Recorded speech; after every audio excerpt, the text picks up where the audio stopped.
নমস্কার দর্শক বন্ধু, আগামীকাল বঙ্গাব্দের ৯ চৈত্র ১৪৩০, ইংরেজির ২৩শে মার্চ ২০২৪ শনিবার। সূর্যোদয় ভোর ৫টা ৪৩ মিনিটে, সূর্যাস্ত সন্ধে ৫টা ৪৫ মিনিটে। তিথি শুক্লা ত্রয়োদশী, থাকবে সকাল ৭টা ৩৬ মিনিট পর্যন্ত, তারপর শুরু হবে শুক্লা চতুর্দশী। কালবেলা সকাল ৫টা ৪৩ মিনিট থেকে সকাল ৭টা ১৪ মিনিটের মধ্যে, এবং বিকেলে ৪টে ১৫ মিনিট থেকে সন্ধে ৫টা ৪৫ মিনিটের মধ্যে থাকবে কালবেলা, এবং দুপুর ১টা ১৪ মিনিট থেকে দুপুর ২টো ৪৫ মিনিটের মধ্যে থাকবে বারবেলা, এবং কাল রাত্রি সন্ধে ৫টা ৪৫ মিনিট থেকে সন্ধে ৭টা ১৫ মিনিটের মধ্যে, সেই সঙ্গে রাত্রি ৪টে ১৪ মিনিট থেকে শেষ রাত্রি ৫টা ৪২ মিনিটের মধ্যে থাকবে কাল রাত্রি। আগামীকাল সূর্যোদয় থেকে সকাল ৭টা ৩৬ মিনিট পর্যন্ত যোগিনী থাকবেন দক্ষিণ দিকে, তারপর চলে যাবেন পশ্চিম দিকে। দর্শক বন্ধু, আমি সর্বপ্রথম বলে থাকি নির্দিষ্ট দিনে জন্মসূচিটির রাশি, নক্ষত্র, বর্ণ, গণ, যোনি ইত্যাদি যা দেখছেন তা এক্ষুনি জানতে পারবেন আগামীকাল জন্ম শিশুটির কখন জন্মালে, আগামীকাল কোন শিশু কখন জন্মালে তার কি রাশি, কি নক্ষত্র, কি বর্ণ, কি গণ ইত্যাদি হবে। কিন্তু যারা বিগত দিনে জন্মে গেছে ২ বছর, ৫ বছর, ১০ বছর, ২০ বছর আগে, যখন এই ভিডিও করতাম না, তাদেরটা জানবার জন্য, বা আপনার নিজের রাশি ইত্যাদি জানেন না, আপনারটা জানবার জন্যে আপনি স্ক্রিনে দেওয়া নাম্বারে একটি ফোন করুন। আপনাকে ১ পয়সাও দিতে হবে না। আপনি দেবেন আপনার জন্মের দিন, তারিখ, মাস, বছর, স্থান এবং সঠিক সময় বৃত্তান্ত।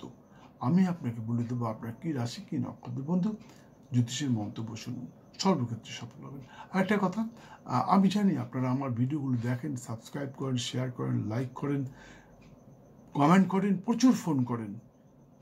কখন আমি অধৈর্য যে কেন এত ফোন আসছে, কিন্তু তা সত্ত্বেও আমি আপনাদের ফোন ধরি এবং সমস্ত প্রশ্ন উত্তর দিই।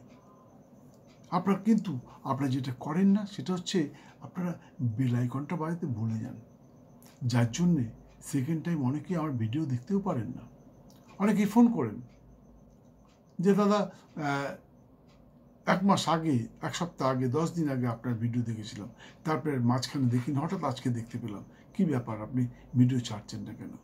আসলে তা নয় বন্ধু, আমার প্রত্যেক দিন দুপুরবেলা ১১টার সময় একটা ভিডিও সম্প্রচারিত হবেই।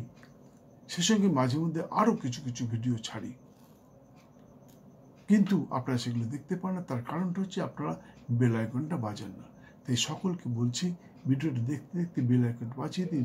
আপনার মোবাইলের ডান দিকে দেখুন একটা ঘন্টার চিহ্ন আছে, সেটাকে টাচ করে দিন, সেটা কালো হয়ে যাবে, তাহলে বেল আইকন বেজে যাবে। শুধু তাই না, এখানে আরও একটা সুবিধা আছে। আপনি বেল আইকনটা বাজালে আমার চ্যানেলে ঢুকতে পারবেন, আমার গ্যালারিতে ঢুকতে পারবেন। আর আমার গ্যালারিতে ঢুকলে আপনি ১,০০০-এরও বেশি ভিডিওর মাধ্যমে আপনার জীবনের জ্যোতিষতন্ত্র, বাস্তুজনিত নানা সমস্যার সমাধান খুঁজে পাবেন। কি নেই এখানে? কাউকে বশীকরণ করবেন নিজের হাতে, কোনো তান্ত্রিকায় যেতে হবে না, আপনি নিজে হাতে করতে পারবেন। এখানে দেওয়া আছে কী করে করবেন। আপনি খুব আর্থিক সমস্যার মধ্যে দিন যাপন করছেন, টাকা পয়সার প্রচণ্ড অভাব, কি করবেন, কি করে টাকা পয়সা আসবে, এখানে দেওয়া রয়েছে ধনবৃদ্ধির যন্ত্র, নিজে হাতে বানান ধনবৃদ্ধির যন্ত্র। আপনার স্বামী স্ত্রী বা প্রেমিক প্রেমিকার মাঝে অশান্তি চলছে, কি করে কাটাবেন, এখানে আছে।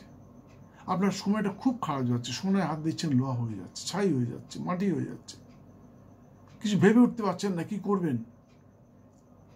আপনি আমার গ্যালারিতে ঢুকুন, না সার্চ করুন বিনা রত্নে ভাগ্যোদয়, আপনি জানতে পারবেন। এছাড়া আরও প্রচুর অনেক ভিডিও আছে, অনেক বলতে গেলে অনেক বড় হয়ে যায় ভিডিওটা, আপনাদের অধৈর্য লাগবে।